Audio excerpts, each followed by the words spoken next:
내란 방조 혐의 등을 받는 한덕수 전 국무총리에 대한 1심 결심 공판이 서울중앙지법에서 진행 중입니다. 특검은 한 전 총리에 대해 징역 15년을 구형했습니다. 현장 취재기자 연결해서 자세한 내용 들어봅니다. 이동훈 기자. 네, 내란 특검이 한덕수 전 국무총리 내란 우두머리 방조 혐의 등 재판 결심 공판에서 징역 15년을 구형했습니다. 특검은 한 전 총리가 윤석열 전 대통령의 위헌 위법한 계엄 선포를 보좌했다면서 재판부에 중형을 선고해달라고 요청했습니다. 특검은 구형 의견 진술에서 한 전 총리가 대통령의 잘못된 권리 행사를 견제해야 할 총리로서의 의무를 저버렸다고 밝혔습니다. 그러면서 국무총리인 피고인은 헌법질서 수호 책무를 저버리고 헌정질서 파괴 범죄에 가담했다며 다시는 이런 불행한 역사가 되풀이되지 않도록 엄중 처벌이 불가피하다고 강조했습니다. 특검의 구형이 마무리된 뒤에는 한 전 총리 측의 최후 변론이 진행되고 한 전 총리의 최후 진술이 예정돼 있습니다. 윤 전 대통령을 만류했다는 주장을 되풀이했던 한 전 총리가 최후 발언에서 어떤 말을 할지 관심이 쏠리고 있습니다. 통상 결심 재판 이후 선고는 한두 달 정도가 걸리는데 재판부는 선고일을 내년 1월 21일 또는 28일로 언급한 바 있습니다.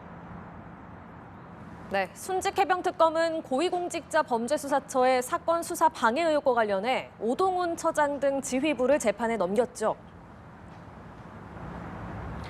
네, 그렇습니다. 해병특검은 오동훈 공수처장을 포함한 전현직 간부 5명을 불구속 기소했습니다. 우선 특검은 지난해 공수처 처장 차장을 대행하며 순직해병 수사외압 사건 방해 의혹에 연루된 송창진, 김선규 전 부장검사를 직권남용 혐의로 기소했습니다. 특검은 송 전 부장검사는 지난 6월 수사외압 사건 수사팀의 대통령실, 국방부 장관 사무실 등에 대한 압수수색 영장 청구를 죄가 성립하지 않는 사안이라는 이유로 결재를 거부해 수사를 방해했다고 봤습니다.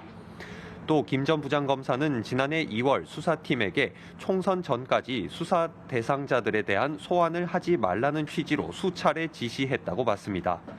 특검은 오 처장의 경우 송 전 부장검사가 국회에서 위증한 사건을 접수하고도 제때 수사하지 않고 은폐까지 한 것으로 보고 직무유기 혐의를 적용했습니다. 다만 재판에 넘겨진 공수처 전현직 간부들은 특검 수사의 사실관계가 모두 틀렸다는 입장입니다.